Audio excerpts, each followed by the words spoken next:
3, 2, 1. Olá, boa tarde, Wanda. Boa tarde, Landine. Outra vez com a Puma Alternativa. Verdade, está a correr bem e quando as coisas correm bem nós continuamos, não é? Pronto, então é a segunda vez que participas a um podcast então, da Puma Alternativa, porque a primeira vez então falamos do Salgueiro Maia. Da Salgueiro Maia, precisamente. Exatamente. Temos o livro Sim, até aqui, está podemos aqui. Pronto, ensinar. Desta vez nós nos encontramos, porquê? Porque graças ao nosso encontro conseguiste assinar um contrato com uma nova editora, Sim. o Carac Book. Carac Book. Então vais voltar a reeditar neste contexto, então, Pedro e Inês e Joana. Isso então, mesmo. Os teus livros que já tinhas publicados, Sim. mas que vão ter nova forma agora. É muito bom. É muito bom voltar a tê-los cá fora, não é? Exatamente, e dinamizar, não é? Sim, tiveram muito tempo parados, muita gente gostava de os ter, de os ler e, portanto, para mim é uma grande alegria voltar a tê-los disponíveis para as pessoas, para as crianças lerem. Exatamente, então vai ser o assunto do nosso podcast hoje. Sim, senhora. Queria voltar rapidamente a apresentar-te. És professora de História e Geografia em Alcobaça. É só de História agora, já não sou de Geografia. Já fui, agora é só de História. Está bem. Mas pronto, ainda moras em Alcobaça e ainda escreves. É verdade. Não é? Pronto. O que é interessante também de saber neste podcast é que vamos ter um desconto para as primeiras 100 reservas dos teus livros. Então, Verdade. Pedro, Inês e Joana. Quer dizer que quando vão sair à publicação, vão ter um preço de 15 e 50 euros. E agora, a partir de agora, até o dia 15 de novembro, as pessoas vão ter um desconto de 10%, Sim. então 13,95 para ter os livros. As primeiras 100 reservas. Muito efetivamente. bem. Pedro e Inês. Baseado numa história verídica da história medieval portuguesa, Pedro e Inês tornou-se uma ode ao amor eterno. Esta história, narrada pelos maiores poetas e escritores portugueses, tornou-se um ícone do amor eterno. Por Inês, Pedro prometeu que um dia a coroaria rainha e que mandaria construir o túmulo mais perfeito do mundo inteiro para a eternizar. Uma história envolta em traições e intrigas reais, cujo assassinato de Inês será o culminar desta trama. Contra tudo e contra todos, Pedro e Inês mostram que a força do amor é o elo que os manteria juntos até à eternidade. Pedro e Inês, uma história que eterniza o amor numa fase que Pedro deixou no seu túmulo. Até ao fim do mundo, minha Inês. Joana, princesa de Portugal. A história verídica da princesa Joana, filha do rei Dom Afonso V e da rainha Isabel, irmã do grande rei Dom João II. Joana é já uma princesa no alvorecer da época moderna, que quer ser dona do seu próprio destino. Chegou a ser a regente do reino, assumindo grandes responsabilidades políticas. Joana era uma das princesas mais requisitadas e bonitas da Europa, uma princesa com uma educação verdadeiramente requintada. Porém, os sonhos de Joana eram muito mais ambiciosos e humanistas. Ela queria entregar-se a Deus e auxiliar os mais desprotegidos. O seu pai, o rei Dom Afonso V, e o seu irmão, João, não aceitaram esta decisão e pressionaram Joana para desistir e conformar-se com uma vida fútil e submissa de princesa. Mas as princesas de coração verdadeiro nunca desistem dos seus sonhos. Joana, através da sua inteligência e persistência, consegue o seu propósito de se entregar a Deus e ir cumprindo os seus sonhos de uma princesa moderna e humanista.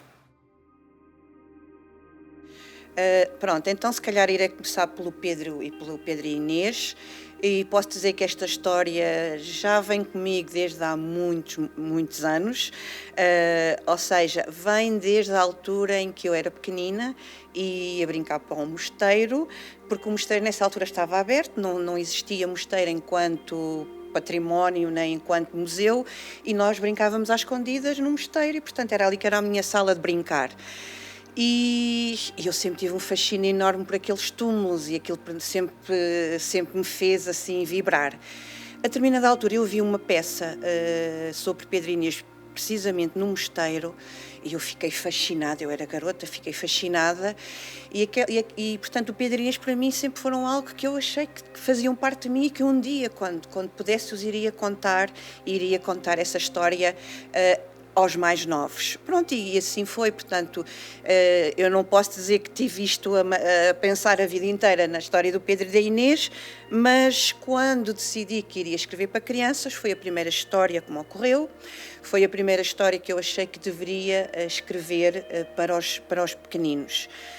Deparei-me com algumas questões. Era uma história um pouco violenta, era uma história que tinha uns contornos até de um pouco de agressividade, e portanto pensei, vou pegar nesta história, mas o que interessa ressalvar é o amor. Pronto, e foi nesse contexto que, ressalvar o amor, e também outra coisa, levar a que as crianças conhecessem a nossa história de Portugal, porque aqui o objetivo também, além de contar a história de Pedro e Inês, é contar aquela época que envolve a história do Pedro e da Inês. E de Alcobaça. E de Alcobaça, precisamente, e com consequência, e portanto foi a partir daí que foi nascendo esta história que eu fui construindo. E poderias resumir a história, dar-nos Sim, então, resumo. Sim, é uma história que quase toda a gente conhece, não é? Um rei que, em vez de se apaixonar pela esposa com quem ele iria casar, que era a Constança, acaba por se apaixonar por Inês, que era uma aia, e isto vai trazer um grave problema, porque o amor, tanto há coisas que a pessoa não consegue contornar, e o amor não era pela mulher, era pela amante, suposta amante, e portanto isto criou muitos problemas na corte. Vai criar um ódio do pai à Inês, que vai trazer um assassinato, vai trazer um desespero do Pedro, depois vai trazer ainda promessas de cumprir certas coisas que o Pedro prometeu à sua amada, pela dor, e depois realmente o triunfo do amor eterno que está no mosteiro de Alcobaça, representado nos 2 túmulos. Pronto, é assim, em breves palavras, é esta a história do Pedro e Inês. E se poderias então contar-nos também um pouco a história da Joana? Sim, pronto, a Joana já foi por uma outra questão.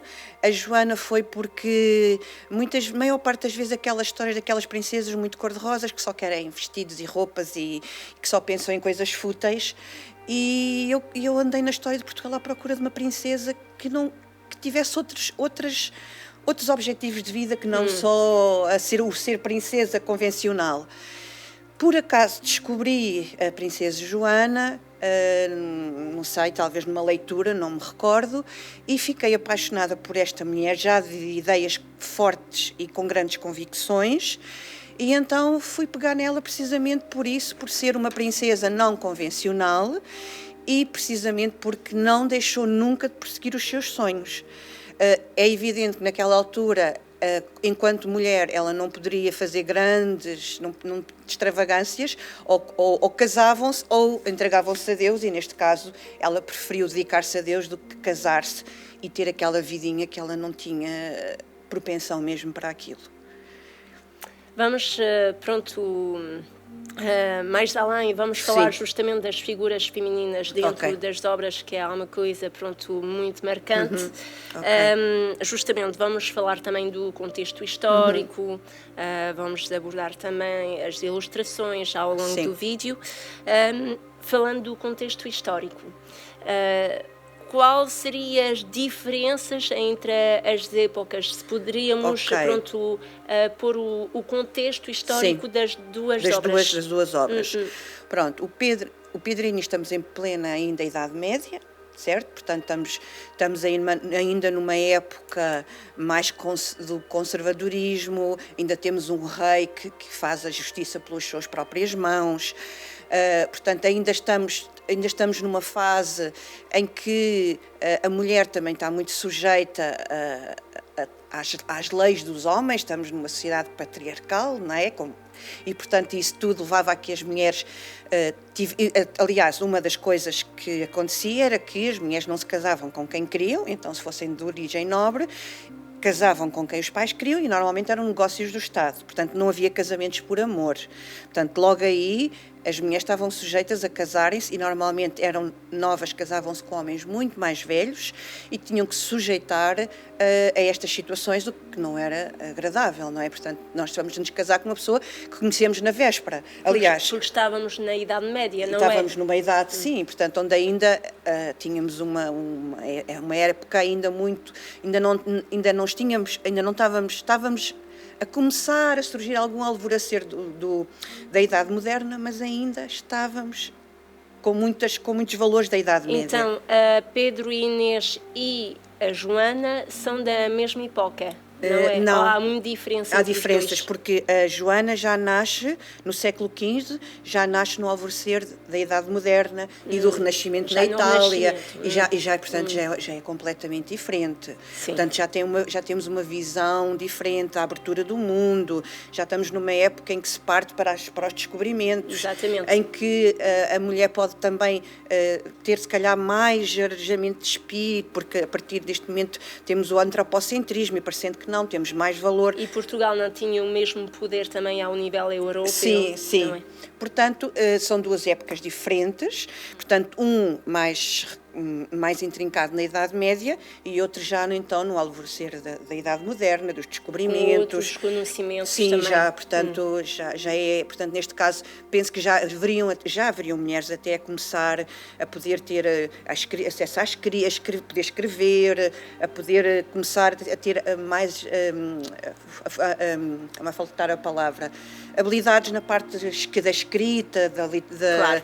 Pronto, portanto, já eram mulheres mais livres. Sim, e as artes já eram mais conhecidas também durante o Renascimento também, mesmo que seja a pintura, claro. Os pintores já eram mais reconhecidos também, os escritores, pronto. Sim. Já se ponia a sabedoria ao centro da sociedade e da cultura. Sim, e aqui uma coisa que até a Ana realçou no livro, é o mar, é o mar que nos leva para outros locais, é através do mar que nós vamos para mais de um cadernos navegados.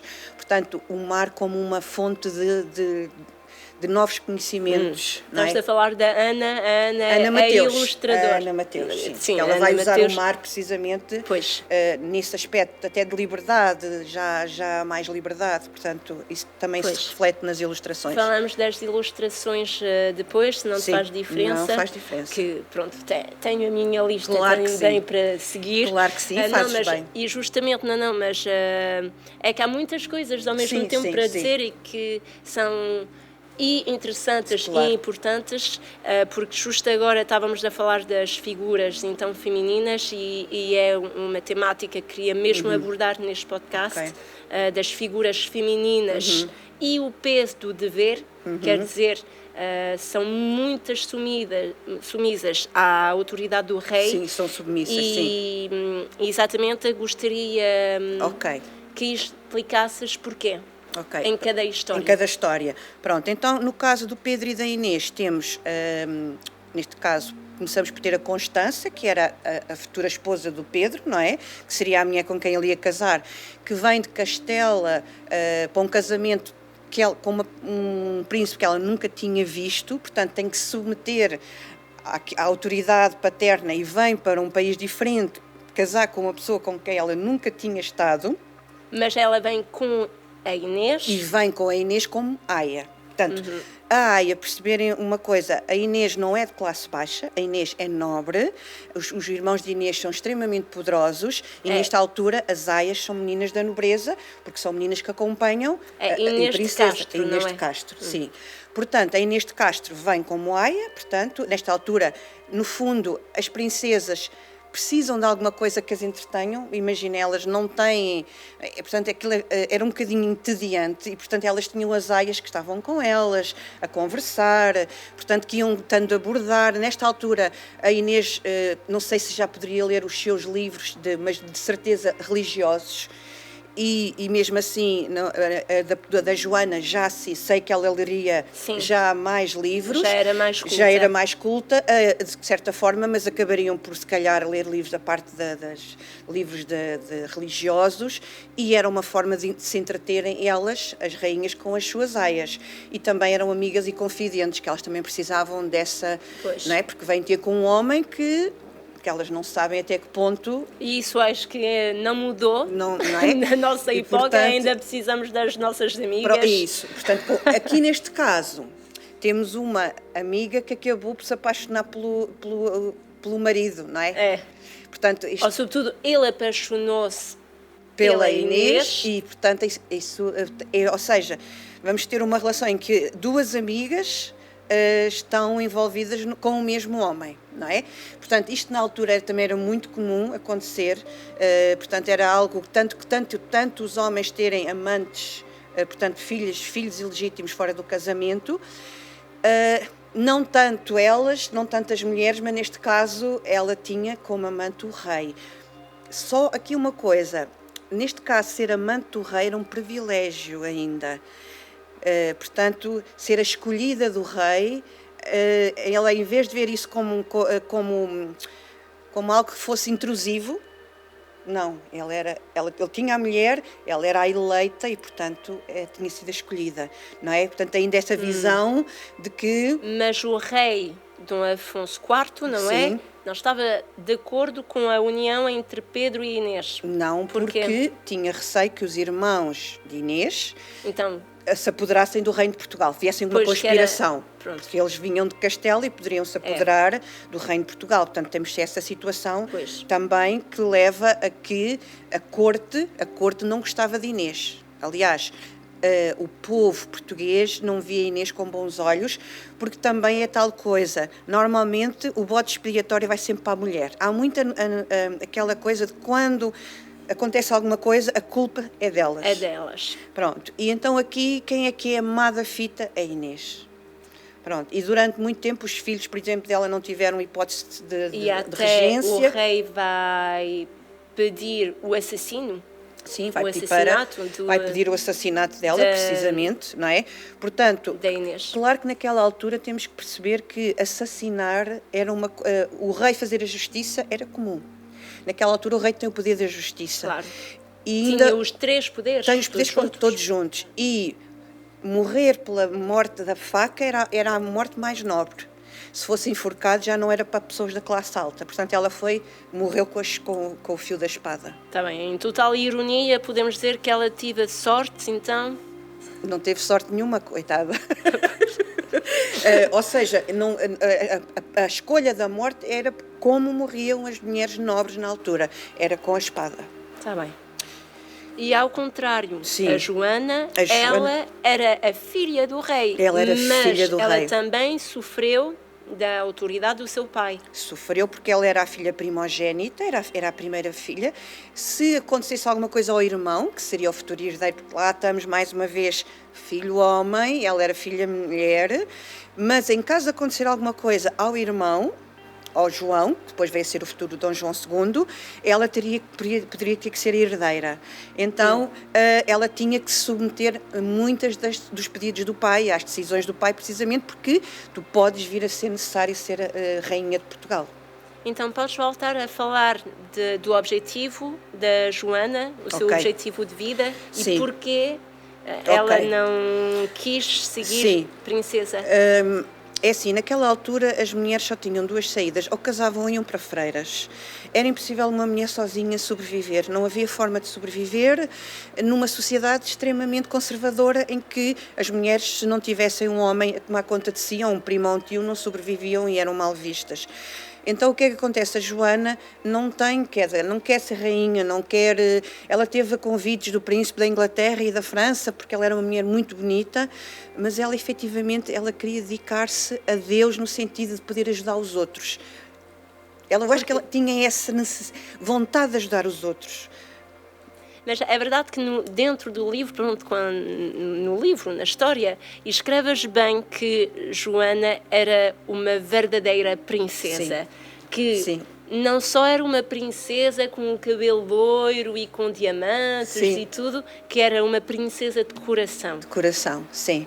Que é isso que eu queria, no fundo, também mostrar quando as meninas às vezes também leem a história e perceberem que ser princesa ou que ser... Não importa só a imagem, importa é ter um coração puro, forte e com convicções e que tenha sonhos. Porque só o exterior não serve para nada. E efetivamente naquela altura e com o seu estatuto, realizar o seu sonho era complicado. Pronto, era porque se essa ela se tornasse figura do rei, pronto. E se ela se tornasse freira, ao fazer os votos, depois dificilmente se voltava a poder ser rainha.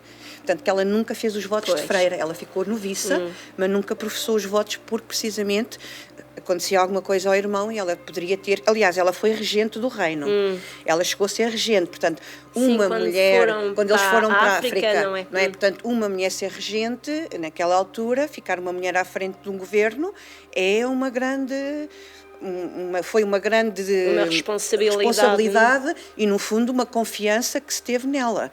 Portanto, foi ela que ficou à frente dos assuntos do reino. Não é? E justamente se agora poderíamos comparar as personalidades da Inês, mesmo se entende bem, a história é a história de amor entre Pedro e Inês, mas acho isto interessante é falar das personalidades entre Inês e Joana. Ok, então é assim, daquilo que eu também pude explorar e de ver, a Inês também era uma mulher forte. A Inês não era só aquela coisinha do amor, não. A Inês, aquilo que nós às vezes vimos, era uma mulher que se apaixonou, mas ela foi uma mulher forte, ela foi uma mulher que, por exemplo, quando chegou a hora de morrer, ela não chorou, não, portanto, ela protegeu os filhos, ela não abdicou do amor. Sim, porque ela teve filhos então com o Pedro. Com o Pedro, não sim. É? Porque efetivamente a Constança morreu. Morreu pronto, quando teve o último filho, morre, parto. Okay. O que também era muito vulgar. As mulheres morrem de parto. Quase todas as rainhas portuguesas morreram de parto. Era uma altura que tinha muitos riscos. Mas sim, eu não vejo nada a Inês como uma mulher frágil, débil. Não vejo nada assim. Eu vejo a Inês como uma mulher forte, que sabe o que quer, que ama o Pedro e, portanto, pelo amor ela vai atrás de coisas e não tem medo. E, portanto, acho que até lhe deu apoio. Portanto, não vejo nada como uma figura frágil, coitadinha, não. Eu penso, por aquilo que realmente os historiadores e aquilo que eu leio, ela era uma mulher que se rendeu, no fundo, ao amor. Mas era até uma estratega e até era uma mulher que sabia bem o que queria. Portanto, acho que, dentro de tudo, até era uma mulher que, se calhar, vejo a Constança uma figura mais apagada do que propriamente Inês. Inês era uma mulher mais... Mas, se calhar, por causa da lenda, também que existe hoje em dia, temos uma imagem, talvez, da Constança mais fraca. Mais fraca, não é? Que, se calhar, até seria interessante pegar e ler um bocadinho mais. Mas, sim, a ideia que transmite é de ser uma mulher mais que se conformou, mais conformada. Estás a dizer que a Inês é uma mulher determinada, forte, que sabe o que quer. Finalmente a Joana também. A Joana também. Salvo que o objetivo das duas é o amor. Claro, o amor eterno. Inês pelo Pedro e a Joana pelo Deus. Por Deus, sim. Por Deus, sim. Por Deus, e então sim, encontramos nas duas personalidades essa vontade de amar. É isso, e portanto, essa vontade que as impulsiona para ir para a frente. Portanto, não são mulheres que ficaram recostadas, que ficaram assim com aquele ar de nostálgica à espera. Não. Tanto uma como outra agiram. Podemos pensar, então, mas ela era amiga, não interessa, ela amava o Pedro, ela foi atrás do sonho, não vamos agora questionar, não é? Se está correto, se está errado, não vamos por aí, porque também estávamos noutra época e, portanto, eram outras formas de estar, mas nenhuma nem outra se deixaram resignar, portanto, porque ela, quando o pai ralha com a Joana e diz tu não penses, ela podia realmente dizer, pronto, eu vou, como menina obediente, dizer não, pronto, então eu vou casar com quem o pai quer e vou, mas não, ela tinha uma firmeza e uma vontade que andou ali a pensar como é que havia de concretizar o seu plano. Portanto, uma mulher extremamente inteligente, que andou ali a ponderar como é que eu vou arquitetar as coisas e é a melhor altura para eu conseguir fazer aquilo que eu quero.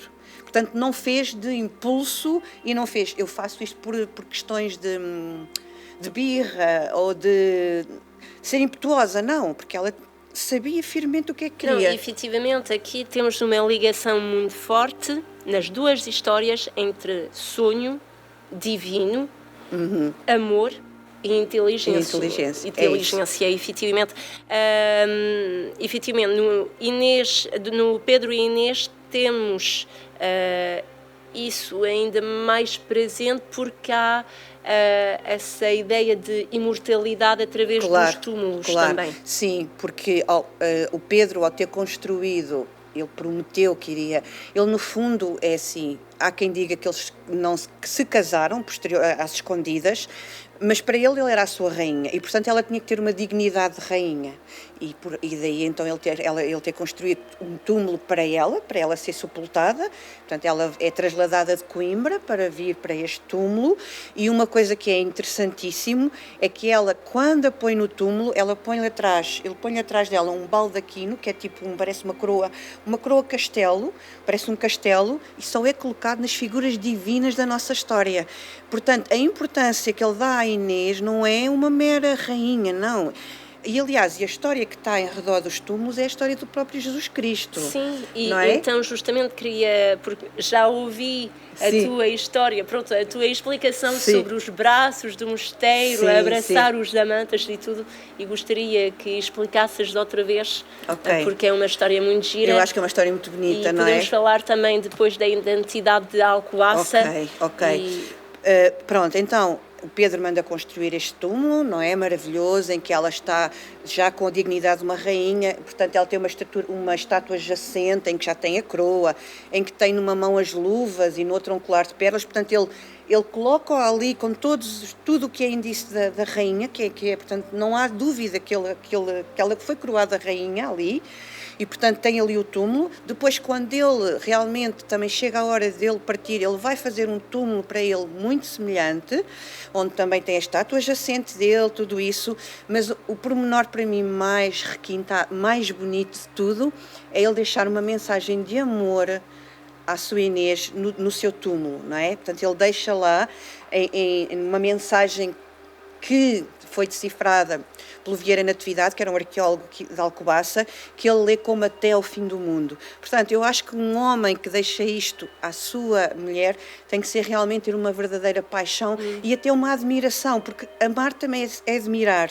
Portanto, eu acho que ele admirava esta mãe dos seus filhos, esta mulher, e portanto, e depois há ali uma conjugação, aquilo há quase uma ligação entre os dois túmulos, aqui é uma sinergia ali de amor.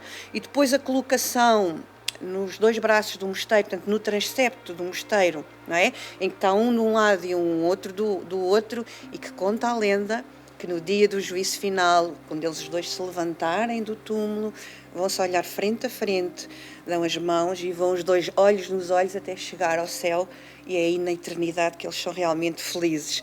Portanto, eu acho que uma história como esta é imortal, é eterna, não é? E, portanto, acho que é uma história que nos toca, principalmente, o amor pode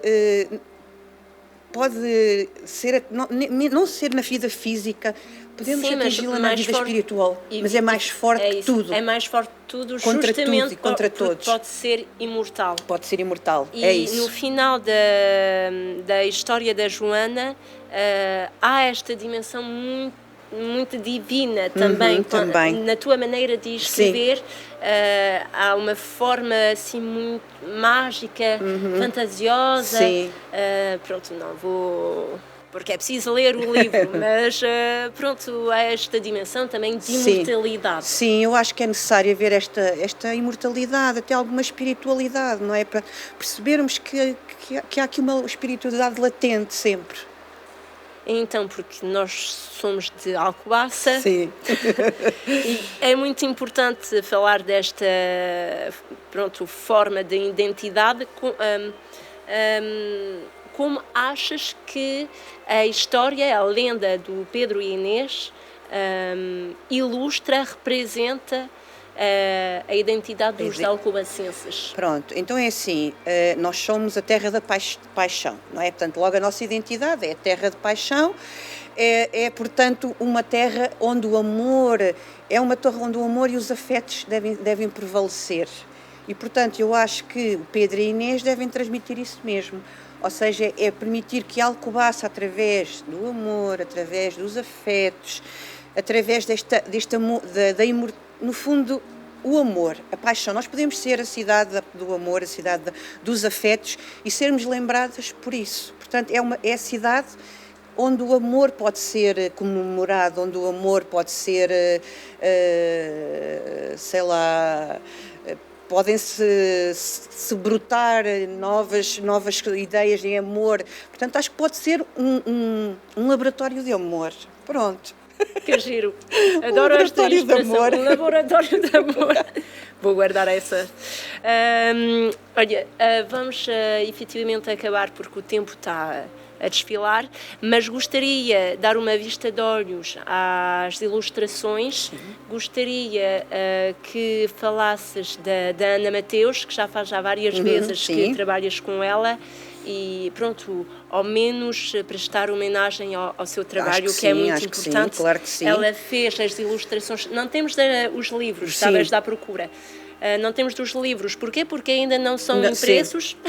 Mas temos aqui um exemplo. Vão ter as capas aqui no vídeo diretamente, não há problema nenhum. E temos só para aqui, mostrar, por exemplo, o Salgueiro Maia, o herói do 25 de Abril.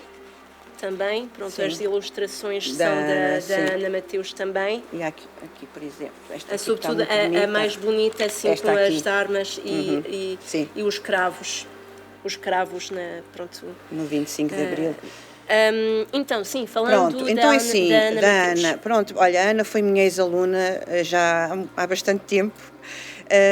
Já como aluna era uma miúda extremamente cumpridora, muito inteligente e captava muito bem as coisas que eram mais importantes e que eram necessárias. Quando ela terminou o curso da ilustração multimédia, ligada à ilustração e multimédia, eu comecei então a pedir-lhe para ela ilustrar os livros. E é engraçado porque eu e a Ana não precisamos de falar muito. Ela capta aquilo que eu digo, eu digo-lhe logo, normalmente eu digo-lhe só, Ana, falta isto, falta aquilo. É uma pessoa que vai aos pormenores, que eu sei, que nunca vai fazer nada fora do sítio, fora do contexto histórico. E ela usa muito bem os contrastes, as cores, a visão fotográfica, as formas sinuosas. Portanto, é uma rapariga que nota-se que percebe de arte, da parte pictórica, da fotografia. Portanto, eu acho que ela é tão completa. Sim, que é verdade que há uma sensibilidade dentro das ilustrações, porque é como dar um impacto ao teu texto, através, pronto, efetivamente estávamos a falar das cores, mas mesmo com a construção de cada imagem, há um dinamismo, mesmo se é de papel. Pronto, há uma coisa que dá mesmo vontade de ler o livro. Eu acho que ela é mesmo uma ilustradora especial e acho que é uma pessoa que merece ter protagonismo porque realmente ela é boa naquilo, é muito boa naquilo que ela faz mesmo. Porque efetivamente estamos a falar de literatura infantil e é fundamental pronto, as crianças ter vontade de ler o livro para além da história. Ler com as imagens é outra forma de leitura. Ainda não sabem ler bem, claro que sim. Para além disto, e ao menos tenham vontade de abrir o livro, agora é muito importante seguir também com a ideia de ensinar às crianças a ler e gostar disto e continuar a cultivar-se e ter curiosidade também. Há uma palavra que gostarias de acrescentar, talvez, para olha, concluir? queria-te agradecer. Queria-te agradecer a tua ajuda, por uma alternativa, e na tua pessoa tem sido muito importante para mim, porque tens-me ajudado muito, tens-me dado muito apoio e, portanto, eu quero agradecer a todo o apoio que tu tens-me dado e tens sido uma pessoa muito carinhosa, também me diz as coisas às vezes, Wanda, tens que fazer assim, porque às vezes uma pessoa chega a uma altura e está um bocadinho desmotivada, e ter uma pessoa ao nosso lado que nos incentiva e que nos quer tornar melhores e que nos quer ajudar é o melhor que há. Portanto, ter-te aqui ao meu lado é muito bom, e agradecer-te mesmo. Muito obrigada, Wanda, porque eu também queria te agradecer também. Tens uma paciência de ouro, estás sempre a corrigir o meu português, mesmo em vídeo. Mas apoiaste-me muito também. Sabes bem que eu cheguei a Portugal também há pouco e que no meu desenvolvimento e no crescimento e da minha pessoa e da Pulmão Alternativa também tens um peso muito importante, e sem ti não posso conseguir tudo o que faço hoje. Assim que... Somos duas mulheres, no fundo, parecidas com a Inês e com a Joana. Exatamente. Que queremos seguir os nossos sonhos e que queremos, exatamente. E que queremos levar a literatura e que queremos a escrita. Portanto, e o nosso encontro não é por casualidade. Exatamente. Acho que sim. Depois desta parte de emoção, olha, muito obrigada por ter ouvido e visto o nosso podcast. Lembre-se que há esta operação comercial, este desconto de 10% sobre os livros Pedro e Inês e Joana, a partir de agora até o 15 de novembro, sobre as 100 primeiras reservas. Pronto, antes de publicação, os livros ainda não estão feitos, ainda não estão em livrarias nem nada. Portanto, é uma encomenda antes do livro sair. Efetivamente. Podem seguir a Pulmão Alternativa nas redes sociais que vamos pôr já agora no Instagram e no Facebook, no nosso site também. Podem seguir a Wanda também nas suas próprias redes sociais, porque tu abriste uma página que chama-se Escrever com Alma. Então tenham também as redes sociais aqui. E muito obrigada, Wanda. Obrigada, eu também. Até a próxima. Obrigada, até à próxima.